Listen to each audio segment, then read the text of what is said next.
ఒక ఊర్లో ఎవరున్నారు? భార్య భర్త ఉన్నారు. భర్త పేరు ఎలీమేలెకు, భార్య పేరు నయోమి. భర్త పేరు ఎలీమేలెకు, భార్య పేరు నయోమి. వీళ్ళిద్దరూ ఒక ఊరికి వచ్చారు. ఎక్కడికి వచ్చారు? ఒక ఊరికి వచ్చారు. వీళ్ళిద్దరికి కూడా 2 కొడుకులు ఉన్నారు. ఎంతమంది కొడుకులు? పెద్ద కొడుకు పేరు మహ్లోను, చిన్న కొడుకు పేరు కిల్యోను. మహ్లోను, కిల్యోను వీళ్ళిద్దరు కొడుకులు అన్నమాట. అయితే వీళ్ళందరూ కలిసి ఒక ఊరికి వచ్చారు. వస్తే అక్కడే అమ్మాయిలు చూసి చక్కగా వాళ్ళ అమ్మ నాన్న పెళ్లి చేశారు. ఎవరిద్దరికి? ఏమవుతారు వాళ్ళు? కొడుకులు కదా అమ్మ నాన్నకి. వాళ్ళు పెళ్లి చేశారు ఇద్దరికి. అయితే మహ్లోను భార్య పేరు రూతు, మహ్లోను భార్య పేరు. కిల్యోను భార్య పేరు ఓర్ప. కిల్యోను భార్య పేరు ఎవరెవరు? రూతు, ఓర్ప. రూతు. వీళ్ళిద్దరు ఎవరు? కూతుర్లా? మరి కొడుకులా? ఎవరు వీళ్ళిద్దరు? కోడళ్ళు. ఎవరికి కోడళ్ళు? నయోమికి కోడళ్ళు వీళ్ళిద్దరు. అయితే ఒకరోజు ఎలీమేలెకు చనిపోయాడు. నయోమి భర్త ఉన్నాడు కదా, తను ఏమైపోయాడు? చనిపోయాడు. చనిపోగానే వీళ్ళందరూ బాధలో ఉన్నారు. అరే నా భర్త చనిపోయాడే. కొడుకులు కూడా ఏడుస్తున్నారు, మా నాన్న చనిపోయాడే. కోడళ్ళు వాళ్ళు ఏడుస్తున్నారు, అయ్యో మా మావయ్య చనిపోయాడే అని. ఇలా ఏడుస్తున్నారు, బాధలో ఉన్నారంట బాగా. అయితే 10 సంవత్సరాలు అయిన తర్వాత 2 పిల్లలకు పెళ్ళిళ్ళు అయినాయి కదా. పెళ్ళైన 10 సంవత్సరాలకి 2 మగ పిల్లలు చనిపోయారంట. ఏంది? 2 మగ పిల్లలు కూడా చనిపోయారు. ఇప్పుడు ఎవరెవరు చనిపోయారు? 2 చనిపోయారు. ఎవరు ఉన్నారు ఇప్పుడు? ఎవరు లేరా? ఎవరున్నారు? కోడళ్ళు 2 ఉన్నారు కదా. అత్త, 2 కోడళ్ళు, 3 ఉన్నారు కదా. వీళ్ళిద్దరూ కూడా చాలా ముగ్గురు కూడా బాధలో ఉన్నారంట. ఎందుకని? చనిపోయారు కదా, భర్త చనిపోయాడు, కొడుకులు చనిపోయాడు అని నయోమి కూడా బాధలో ఉంది, రూతు కూడా బాధలో ఉంది, ఓర్ప కూడా బాధలో ఉంది. వీళ్ళందరూ ఏడుస్తూ ఉన్నారంట, అయ్యో ఏంది ఇలా జరిగిపోయిందని. అయితే నయోమి ఉంది కదా అత్త, తనంటే 2 కోడల్ని పిలిచిందంట. ఇటు రండి అని 2 కోడల్ని పిలిచింది. ఇటు వచ్చి, అమ్మా మీరు ఇంకొకరిని పెళ్లి చేసుకోండి. నా కొడుకులు చనిపోయారు కదా, నేనంటే ముసలదాన్ని, నేను ఇంకో పెళ్లి చేసుకుంటాక లేదు. ఒకవేళ నేను పెళ్లి చేసుకొని పిల్లల్ని కన్నా వాళ్ళు పెద్ద అయ్యేసరికి మీరు ముసలోళ్ళు కూడా అయిపోతారు. కాబట్టి మీరేం చేయండి, ఇంకొకరిని పెళ్లి చేసుకోండి, వెళ్ళండి అని చెప్పిందంట. చెప్తే ఓర్ప ఉంది కదా 2వ కోడలు, తను వాళ్ళ అత్తను ముద్దు పెట్టుకొని వెళ్ళిపోయిందంట తన ఇంటికి తాను. ఎవరు వెళ్ళిపోయింది? ఎవరు? ఓర్ప, 2వ కోడలు అనమాట తను. ఇప్పుడు ఇంకెవరున్నారు? ఫస్ట్ కోడలు ఉంది, ఎవరు? రూత్. Very good. ఎవరు? రూత్ అందంట, అమ్మ అత్తమ్మ నేను ఎక్కడికి వెళ్ళను నిన్ను వదిలిపెట్టి, నువ్వు ఎక్కడికి వెళ్తే అక్కడికి వస్తా, నేను మాత్రం నిన్ను వదిలిపెట్టి ఎక్కడికి వెళ్ళను అత్తమ్మ అని చెప్పిందంట. అనగా సరేనమ్మా అని చెప్పి నయోమి, రూతు వీళ్ళిద్దరు కలిసి నయోమి సొంత ఊరికి వెళ్తున్నారు. ఎక్కడికి వెళ్తున్నారు? నయోమి బాధలో ఉందా, సంతోషంలో ఉందా? ఎందుకని బాధలో ఉంది? చనిపోయాడు, ఇంకా భర్త కూడా చనిపోయాడనే బాధలో ఉంది. ఊరికి వెళ్ళంగానే ఊరు వాళ్ళందరూ చూసి రే నయోమి వచ్చింది చూడండి అన్నారు. మీరు కూడా హాస్టల్కి వెళ్ళి ఇక్కడికి వచ్చిన తర్వాత ఏమంటారు? రే నా ఫ్రెండ్ వచ్చాడా, మా ఫ్రెండ్ వచ్చారంటారు కదా. అలాగే వాళ్ళు చూసి నయోమి వచ్చింది అంటున్నాడు. నయోమి అనే పేరుకి అర్థం మధురం అని. ఏంటది అర్థం? మధురం అంటే తీయగా చక్కగా ఉంటుంది. స్వీట్ ఎలా ఉంటుంది? వేపాకు చేదుగా ఉంటుంది కదా, వేపాకు ఉంటుందా లేదా? కానీ స్వీట్ తీయగా ఉంటుంది. అయితే నయోమి పేరుకి అర్థం ఏంటి? తీయటి పేరు అనమాట, అది మధురం అంటారు. అయితే సరేనని చెప్పి అందరూ పిలుస్తున్నారు, నయోమి వచ్చింది చూడండి, నయోమి వచ్చింది చూడండి, నయోమి వచ్చింది చూడండి అంటే నయోమి అందంట, నన్ను నయోమి అని పిలవద్దు, మారా అని పిలవండి అందంట. ఏమని పిలవమంది? మారా అంటే చేదు. మారా అంటే ఏంటి? చేదు. అంటే తను ఏ అనుభవాల్లో ఉంది, ఏ బాధలో ఉంది, ఏ కష్టాల్లో ఉంది? నేను ఇన్ని బాధల్లో ఉన్నా కాబట్టి నన్ను నయోమి అని పిలవద్దు, మీరు ఏమని పిలవండి? మారా. మారా అంటే చేదు. కాబట్టి నేను ఈ అనుభవాల్లో ఉన్నా కదా, బాధలో ఉన్నా కాబట్టి నన్ను అలా పిలవండి అనింది. అనగానే రే అట్లా కాదులే అమ్మ, అట్ట అనకూడదని చెప్పి వీళ్ళందరూ కూడా సర్ది చెప్పుకున్నారు నయోమికి. సరేనని నయోమి రూతుతో ఒక మాట చెప్పింది. రూత్ ఏమైద్ది నయోమికి? కోడలైద్ది. కోడలను పిలిచి, అమ్మా మరి మా ఆయనకి తెలిసిన వాళ్ళు ఉన్నారు ఈ ఊర్లో, మా ఆయనకి తెలిసిన వాళ్ళు ఉన్నారు, వాళ్ళ దగ్గరికి నువ్వు ఒకసారి పలకరించి రా వెళ్ళి అని అంటే, సరే అత్తమ్మ వెళ్తాను అంది. ఏమంది రూతు? అత్తమ్మ వెళ్తానంటే సరేనని వెళ్ళారు. రూతు ఒక్కటే వెళ్ళింది. వెళ్ళిన తర్వాత అక్కడ ఒక రాజు ఉన్నాడు. ఆ రాజు పేరు బోయాజు. రాజు పేరేంటి? రాజు రూతును చూస్తూ ఉన్నాడు. రూతు ఏం చేస్తుందంటే, బస్తాలు వేస్తారు కదా బియ్యం అన్నీ, వేసినప్పుడు అవి తీసుకెళ్తూ ఉంటే కింద పడతాయి కదా కొన్ని విత్తనాలు, అవి ఏరుకుంటుందంట తీసుకొని. అవి ఏం చేస్తుంది? ఏరుతూ ఉందంట. ఏరుతూ ఉంటే ఎవరు చూస్తున్నారు? రాజు. ఏంది ఈ అమ్మాయి ఇట్లా ఏరుకుంటుంది, ఏంది, ఎవరు ఈ అమ్మాయి, అసలు ఎక్కడి నుంచి వచ్చింది ఏంటని పనుండి పిలిచాడు రాజు. ఎవరిని పిలిచాడు? పనుండి పిలిచి, ఇట్రా ఇట్రా, ఎవరు అమ్మాయి అట్లా ఏరుకుంటుంది, ఏంది అంత బాధలో ఉంది, ఏమైంది అంటే, అయ్యా మరి ఎలీమెలెకున్నాడు కదా, తన కోడలు, తను ఎప్పుడో చనిపోయాడు, నయోమి పంపించింది ఇక్కడికి, తను ఎవరి కోడలు? నయోమి కోడలయ్యా అంటే, అవునా నయోమి కోడలా అని, ఏంటమ్మా అని చెప్పి పిలిచారు రూతుని. ఎవరు పిలిచారు?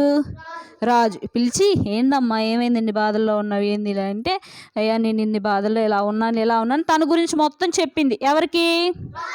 రాజుకు మొత్తం చెప్పింది. సరే నీ అట్లా ఏరుకోవద్దులే, నేను నీకు సహాయం చేస్తాను అని చెప్పి తనకి చక్కగా ధాన్యం ఇవ్వటం, రాజు చాలా మంచిగా తనకి ఫుడ్ పెట్టడం చేశాడు. ఏం పెట్టాడు? మంచిగా ఆహారం ఇచ్చాడు. తను కూడా తిని ఎవరికి తీసుకెళ్ళింది? అత్తకు తీసుకెళ్ళింది. అత్త పేరేంటి? నయోమి. తనకు తీసుకెళ్ళింది. తను కూడా చక్కగా ఆహారం తినింది. చక్కగా రాజు అన్నాడు, నువ్వు రా అమ్మ, చక్కగా పనిలో వచ్చేలాగా పని చేసుకొని తినండి, మంచిగా బ్రతకండి అని చెప్పాడు. సరేనయ్యా అని చెప్పి ఇలా పని చేసుకుంటుంటే ఒకరోజు రాజు ఏం చేశాడు? రూతుని పెళ్లి చేసుకున్నాడు. ఏం చేశాడు? ఎవరి ముందు? పెద్దలందరి ముందు చాటుకు తీసుకెళ్ళిపోయి చేసుకోవాలా. అందరి ముందు పెద్దల్ని పిలిపించి, ఇదిగో రూతు ఉంది కదా, ఎవరి కోడలు ఈ రూతు? నయోమి కోడలు రూతు ఉంది కదా, ఈమెను నేను పెళ్లి చేసుకుంటున్నాను మీ అందరి ముందు. నేనే దొంగచాటుగా చేయట్లే పెళ్ళి. ఎవరి ముందు?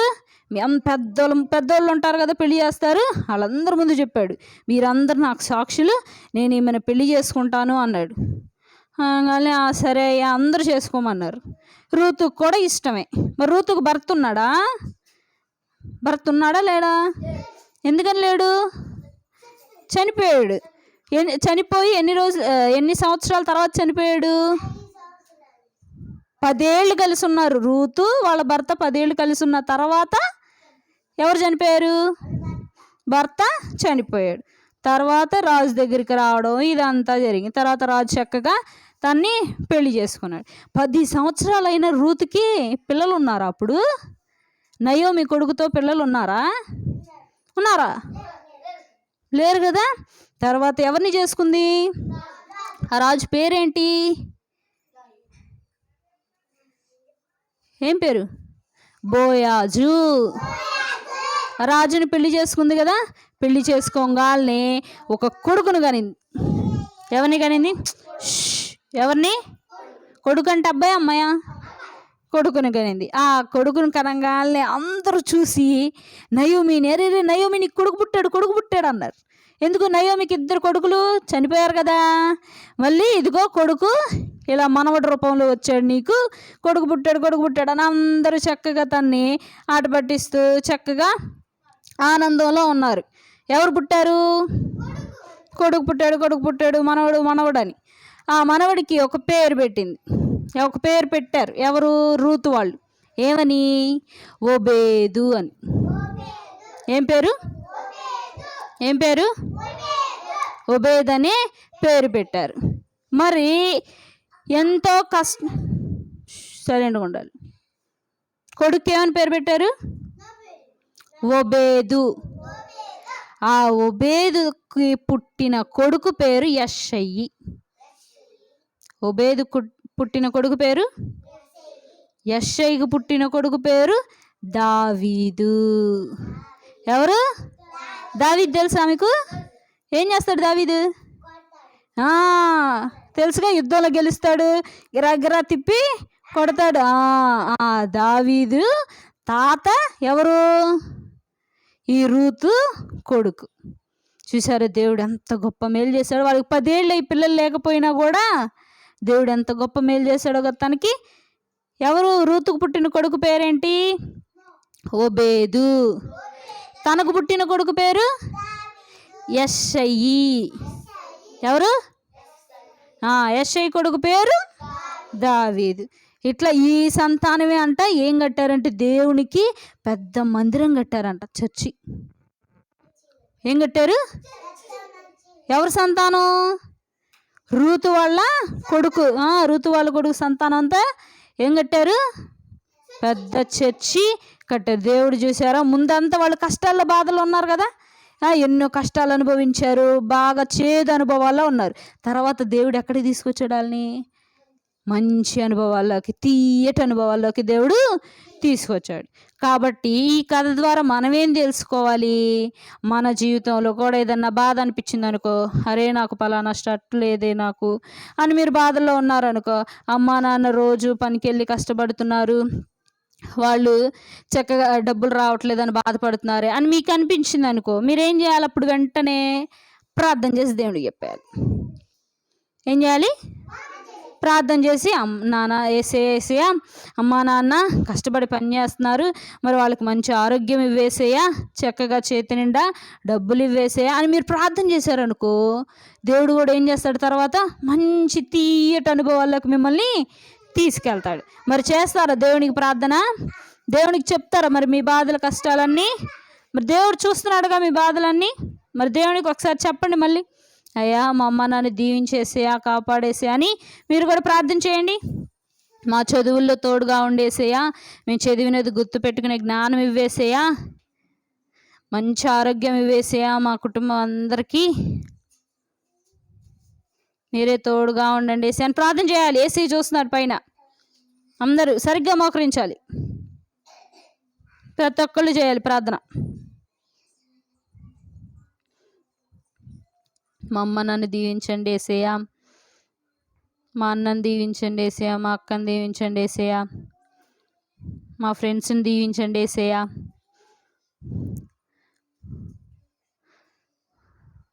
రూతు జీవితం ఎలా మార్చారో మా జీవితం కూడా మార్చండి ఏసయ్యా అని ప్రే చేయాలి. ప్రతి ఒక్కరు ఏసై చూస్తున్నాడు పైన, ఎవరు ప్రే చేస్తున్నారో లేదో ఏసైకి తెలుసు. చేయాలి, కళ్ళు మూసేయాలి.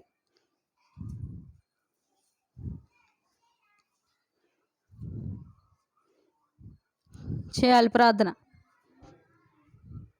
సరిగ్గా మోకలదండి, ఇప్పుడు చెయ్యి.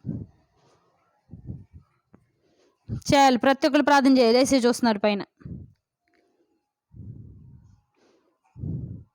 నాకు మంచి ఆరోగ్యం ఇవ్వేసేయా, మా అమ్మ నాన్నకి మంచి ఆరోగ్యం ఇవ్వేసేయా, మా అమ్మ నాన్న చేసే పనిని దీవించండి ఏసయ్యా, మంచి ఆహారం ఇవ్వండి ఏసయ్యా మాకు. చేయాలి ప్రార్థన. పరిశుద్ధుడు పరిశుద్ధుడు పరిశుద్ధుడు అని ప్రధాన దూతలతోనూ మానవ కోటి సమూహములతోనూ పొగడబడుచున్నటువంటి తండ్రి, మీకు వందనాలు, స్తుతి స్తోత్రాలు నాయన. ఎంతోమంది ప్రభువా ఈ రోజును చూడకుండా నాయన నశించిపోచుండగా తండ్రి, మీరు మమ్మల్ని అలాగూ చేయకుండా నాయన మమ్మల్ని ఇప్పటికీ సజీవుల లెక్కలో ఉంచారు. అందరు బట్టి వందనాలు తండ్రి. నేను బిడ్డలు చేసినటువంటి యాక్షన్ సాంగ్స్ ద్వారా ప్రభువా, పాడిన పాటల ద్వారా నాయన మీ నామం మహిమపరచబడిందని నమ్ముచున్నాము తండ్రి.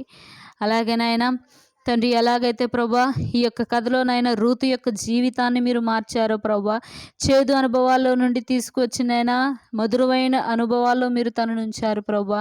నయోమి జీవితాన్ని, రూతు జీవితాన్ని మీరు అలాగుంచారు తండ్రి. తన యొక్క సంతానమే నీ యొక్క మందిరాన్ని మొదటగా కట్టినది ప్రభా. నైనా ఈ యొక్క బిడ్డల జీవితాల్లో కూడా ప్రభా ఈరోజు వారు చేదు అనుభవాల్లో ఉన్నారు తండ్రి. నాయనా, నీవే మధురమైనటువంటి అనుభవాలలోకి వారిని తీసుకురండి ప్రభా. వారు మీకు సాక్షులుగా జీవించే బిడ్డలుగా దయచేయండి తండ్రి. వీరి చదువుల్లో, ఆటపాటలో తోడుగా ఉండండి నాయన. ఎటువంటి అనారోగ్యం వీరి దరిదాపులో రాకుండా సహాయం చేయండి ప్రభా.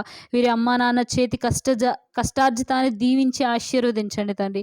వీరికి మంచి ఆరోగ్యమును మీరు దయచేయండి ప్రభా. స్కూల్కి వెళ్ళేటప్పుడు రాకపోకల్లో తోడుగా ఉండండి నాయన. మంచి జ్ఞాపక శక్తిని దయచేయండి ప్రభా. చదువులో ఉత్తీర్ణులు అవుటకు సహాయం చేయండి తండ్రి. మీ బాటలోనే నడుచుటకు సహాయం చేయండి ప్రభా. ప్రతి ఆదివారం మీ మందిరానికి వచ్చే కృప చూపండి తండ్రి. మరలా వచ్చే ఆదివారం నాయన మేమందరం కలుసుకున్నట్టుకు మీరే సహాయం చేయమని కోరుకుంటూ నా యొక్క చిన్న ప్రార్థన మీ పాదాల చెందకు చేర్చుకోమని నా ప్రియుడు, నా ప్రియరక్షకుడైన యేసుక్రీస్తు వారి పరిశుద్ధ నామములు ప్రార్థన చేసి అడిగి వేడుకొని చూపొంది నామ తండ్రి, ఆమేన్. చేశారా ప్రేయర్ నిజంగా?